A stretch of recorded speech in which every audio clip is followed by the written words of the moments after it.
I need to know if Wakanda is an ally or an enemy. At the end, these two cultures, these two leaders, they share the same wound. We know what you whisper. They've lost their protector. It's really about saying, I'm gonna be all I can be, and like I have a really powerful place to explore in myself and for the generations to come of people who look like me.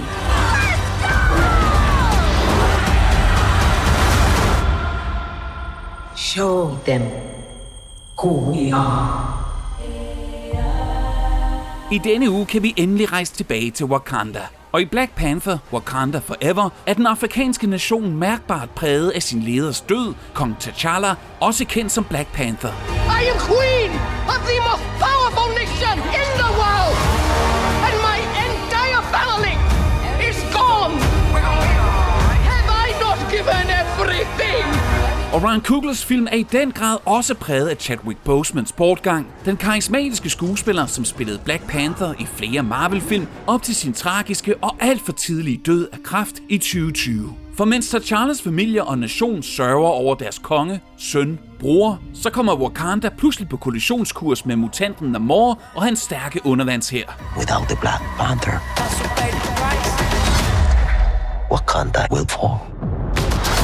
Længsel, sorg og forsoning gennemsyrer Wakanda Forever, som krydrer sin gribende og følelsesladede fortælling med effektiv action og en bjergtagende billedside. Og vi har talt med 3 af filmens stjerner. Danai Gurira vender tilbage som livvagten Okoye,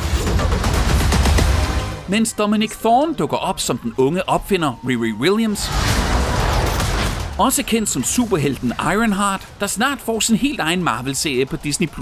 Thorne har primært optrådt på teatret, men hun har haft små mindeværdige biroller i nogle af de seneste års bedste dramaer, If Beale Street Could Talk og Judas and the Black Messiah. The Black Panthers are forming a rainbow coalition of oppressed brothers and sisters of every color.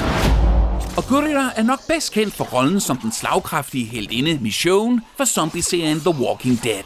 I remember one time. Stop the bullshit. Og så har vi også talt med Tenoch Huerta, som spiller Namor, en af Marvels ældste figurer, som i filmens univers har æstetiske rødder, nøjagtigt ligesom Huerta selv. Den mexikanske skuespiller er primært kendt for sine roller i hjemlandet, blandt andet i Netflix-hittet Narcos Mexico, men takket være sin stærke præstation i Black Panther Wakanda Forever, så kan Tenoch Huerta helt sikkert se frem til en gloværdig Hollywood-karriere. My mother told stories about a place like this. A protected land with people that never have to leave. That never have to change who they were. What reason do you have to reveal your secret to the world? I am not a woman who enjoys repeating herself. Who are you? I have many names. My people call me Akukunkan. But my enemies call me Namor. Thank you for this amazing performance in this amazing movie, which of course is it's a huge spectacle, but at the same time it's also just a great human heartfelt drama. It really walks that balance really well. And I wanted to ask you, as an actor being in a movie like this that has so many mechanical parts to it, it's so huge. There's green screens, there's hundreds of people involved. Is it difficult as an actor to sort of reach into those heartfelt emotions and bring that out on set when you're working on something that's so huge and has all those parts? Yeah, well, that's a good question. It could be, overwhelming, this experience, but when you have partners like Letitia, I share most of my scenes with her, but of course as well with Angela and the rest of the cast. When you share the set with people like them, it's easier because they hug you, they embrace you, and they guide you.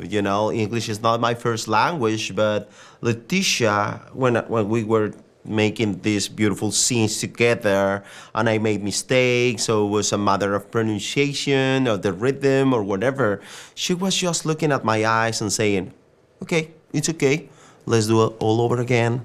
And it's easier because you have this beautiful and powerful woman on set, and she's just taking your hand and guiding you through this fantastic world. And of course, Ryan, he's a fantastic director. It's easier, quite easier.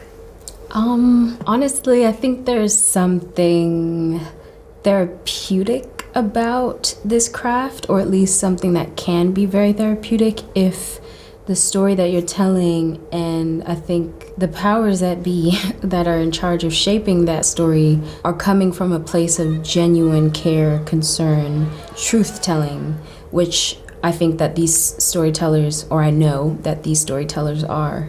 I think that when that's the case, it creates a very safe space that allows you to play and take risks, but also to be incredibly honest with yourself. And there was definitely a wealth of material here, of circumstances and just sequences of events that call for truth and honesty. And so I think that we were given the best, I think, sort of platform or runway into this being an easier task than you might expect. Get out!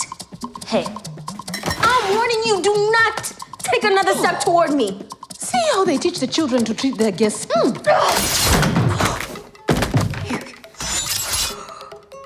brought this spear in here. You brought a spear in here. I like her. I think there's definitely a sisterhood.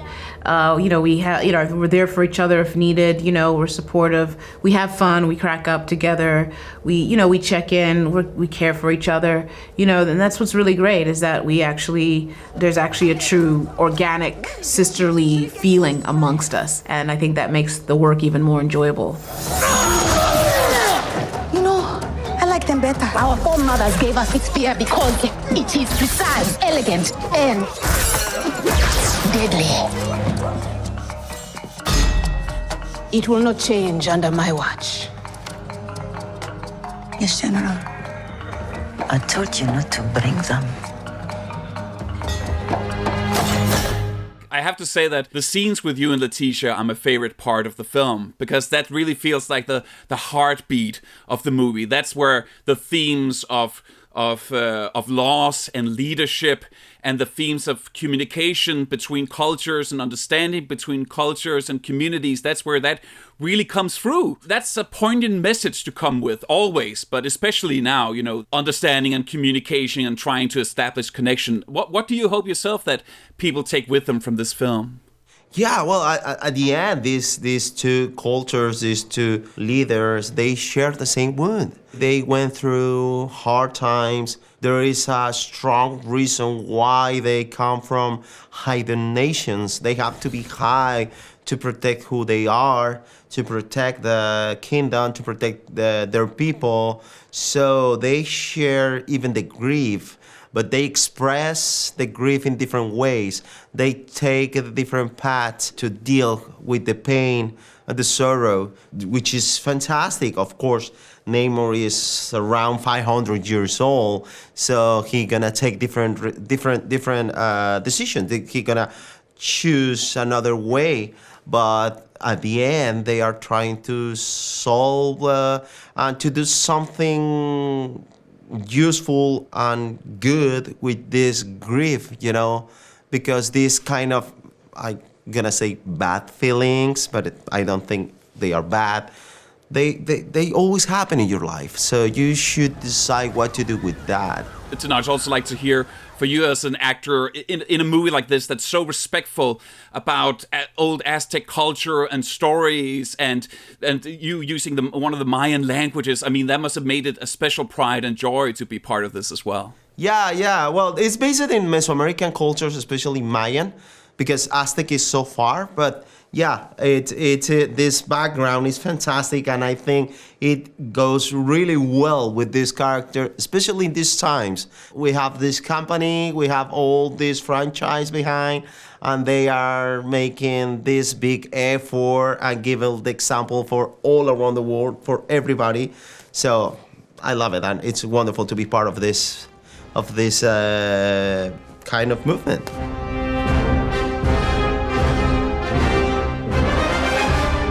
Wakanda Forever! of course, Wakanda isn't a real country, but Wakanda Forever has become this very real heroic rallying cry, and it's also taken on an extra sort of poignancy also in the last few years. Wakanda Forever! You could definitely feel that simming through this movie as well. And I wanted to ask you, so what do those words, what does Wakanda Forever, again, being part of the title also here, what do those words mean to you two? Wakanda Forever!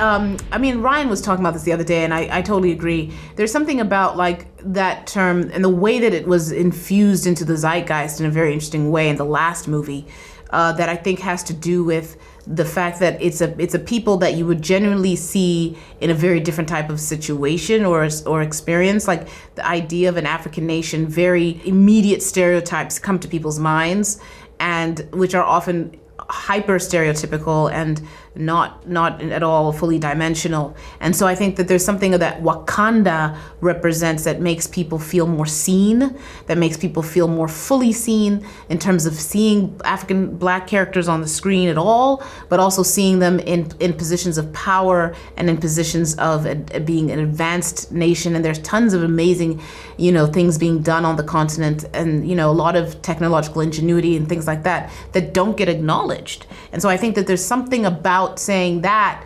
these generally considered marginalized or, people who've gone through imperialism or tyranny or colonization, but we're now, it's a reclaiming, and it's saying, no, there's a whole other way that we function and that we exist. And guess what? We're not going anywhere. We're sticking around. Our children's children will be here, and they'll keep making advancements. And so it's really about saying, I'm going to be all I can be, and it's about, like, I have a really powerful place to explore in myself and for the generations to come of people who look like me. So I think that's kind of what it resonates for to me, and how I think it resonates to other people. Amen. Thank you for those very powerful words. Thank you for this very great film. And you really rock those Ruth Carter costumes. Oh my God, that was amazing.